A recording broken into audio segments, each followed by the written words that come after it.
तो दोस्तों आज की इस वीडियो में हम कवर करेंगे आपके लिटरेचर सिलेबस से चैप्टर पॉजिटिव हेल्थ, जिसे लिखा है डॉक्टर शुभ्रा दत्ता ने। तो दोस्तों इस वीडियो को स्टार्ट करने से पहले मैं आपको बता दूं कि मैंने आपके सिलेबस के सभी चैप्टर्स को कवर कर लिया है। इंग्लिश लिटरेचर का अगर आपको देखना है तो सिंपली आई बटन पर क्लिक करें, वरना हमारे चैनल में जाए और प्लेलिस्ट चेक करें। मैंने दोस्तों इस कहानी का कुछ पॉइंट्स बनाया है, तो मैं आपको उन्हीं पॉइंट्स को बता कर पूरा स्टोरी समझाऊंगा। तो चलिए अब कहानी को शुरू करते हैं। तो सबसे पहला पॉइंट है positive physical and mental health.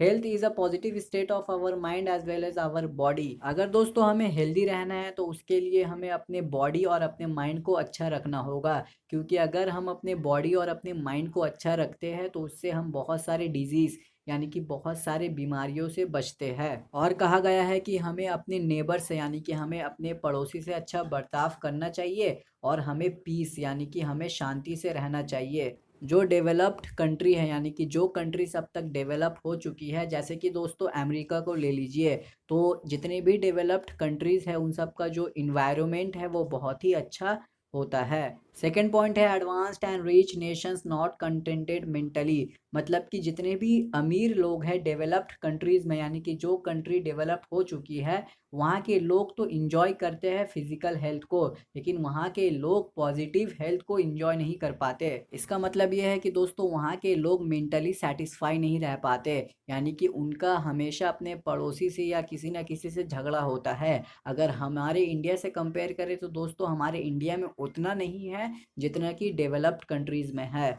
तीसरा point, even people of developing countries can achieve positive health. तो यहाँ कहा गया है कि जो कंट्री गरीब है यानी कि जो अभी डेवलप हो रही है, वो भी दोस्तों पॉजिटिव हेल्थ प्राप्त कर सकती है, यानी कि वहाँ के लोग पॉजिटिव हेल्थ प्राप्त कर सकते हैं। कैसे दोस्तों? उनको अपना इन्वायरमेंट को क्लीन रखना होगा, और उन्हें प्रॉपर एजुकेशन चाहिए, यानी कि वहाँ का एजुकेशन सिस्टम बहुत ही अच्छा होना चाहिए। अब जो पॉइंट है दोस्तों वो है प्रॉपर वैक्सीनेशन, यानी कि अच्छे से इलाज करना। हमें अपने कंट्री में दोस्तों जो मेडिकल केयर है वो अच्छा चाहिए, क्योंकि अगर हमारा मेडिकल केयर अच्छा नहीं होगा तब बहुत सारे लोग बीमारियों से मरेंगे। तो इसके लिए हमारे लिए आवश्यक है कि हमारा कंट्री का जो मेडिकल सिस्टम है वो अच्छा होना चाहिए। और दोस्तों खास करके इस चैप्टर में ये बताया गया है कि जो वुमेन है यानी कि जो औरतें होती है, उन्हें बहुत ही अच्छा यानी कि प्रॉपर ट्रीटमेंट चाहिए ड्यूरिंग चाइल्ड बर्थ, यानी कि जब वो अपने बच्चे को पैदा करती है तो उसके लिए बहुत ही अच्छा ट्रीटमेंट होना चाहिए। अब हमारा नेक्स्ट पॉइंट है decline in basic human values. तो यहाँ कहा गया है कि जो नेशन डेवलप्ड है यानी कि जो डेवलप्ड हो चुकी है, वहाँ पर जितने भी लोग अमीर हैं दोस्तों, उन्हें बहुत सारे प्रॉब्लम्स होते हैं, जैसे कि मेंटल इलनेस और स्ट्रेस रिलेटेड डिजीज़।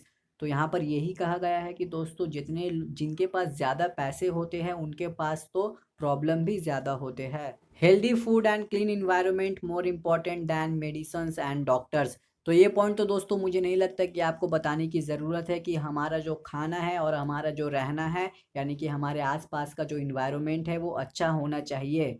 अगर हमारा फूड और हमारा इन्वायरमेंट दोस्तों अच्छा होगा तो इससे हमें डॉक्टर्स की ज़रूरत नहीं पड़ेगी। Animals trust there instincts. तो यहाँ पर बात हुई है एनिमल की। तो यहाँ कहा गया है कि जितने भी वाइल्ड एनिमल्स हैं, जैसे कि एलिफेंट्स हो गए, डियर हो गए, ये जानवर सिर्फ इतना ही खाते हैं जितना इनको ज़रूरत है। मतलब कि ये मिट्टी से उतना ही खाना लेंगे, यानी कि उतना ही सॉल्ट लेंगे जितना कि इनके बॉडीज में ज़रूरत है। ऐसा नहीं है दोस्तों कि ये लोग ओवर ईटिंग कर लेते हैं। तो दोस्तों क्योंकि इनके बॉडीज को जितना ज़रूरत होता है ये उतना ही खाते हैं, तो इसलिए इनका जो फिजिकल हेल्थ है वो भी हमेशा अच्छा रहता है। तो दोस्तों अब देखते हैं हमारे नेक्स्ट पॉइंट को, expectations and responsibilities of parents. तो यहाँ कहा गया है कि कभी कभी जो पेरेंट्स होते हैं वो अपने बच्चों के ऊपर ज़्यादा प्रेशर डाल देते हैं। तो इसलिए पेरेंट्स को ऐसा नहीं करना चाहिए, क्योंकि अगर पेरेंट्स ऐसा करेंगे तो जो बच्चा होता है वो बहुत सारे फ्रस्ट्रेशन और स्ट्रेस में आ जाता है। तो ये हमारे चैप्टर का लास्ट पॉइंट है, लर्न टू रिलैक्स प्रॉपरली। यानी कि दोस्तों आपको रिलैक्स करना है। ऐसा नहीं है कि आप 24 घंटे में से 12 से ज़्यादा घंटे काम करो, तो आपको प्रॉपर स्लीप लेना है और प्रॉपर खाना भी है। अगर आप दोस्तों ज़रूरत से ज़्यादा काम करते हो तो उससे आपको बहुत सारी बीमारियां होती है, जैसे कि आपका ब्लड प्रेशर हाई हो जाता है, आपको हार्ट प्रॉब्लम्स भी होती है, और भी दोस्तों बहुत सारे बीमारी है जैसे कि टेंशन और स्ट्रेस। तो इसलिए आपको कहा गया है कि आप टाइम टू टाइम रिलैक्स करो। तो दोस्तों यहीं पर ये कहानी एंड होती है। मुझे उम्मीद है कि आपको जो आपके स्कूल में समझ में नहीं आया था आज मैंने आपको समझा दिया। तो दोस्तों एक और बात है कि मेरे एक और चैनल है जिसका लिंक आपको डिस्क्रिप्शन में मिल जाएगा, तो जाइए और उस चैनल को चेक करें और उसे भी सब्सक्राइब करें।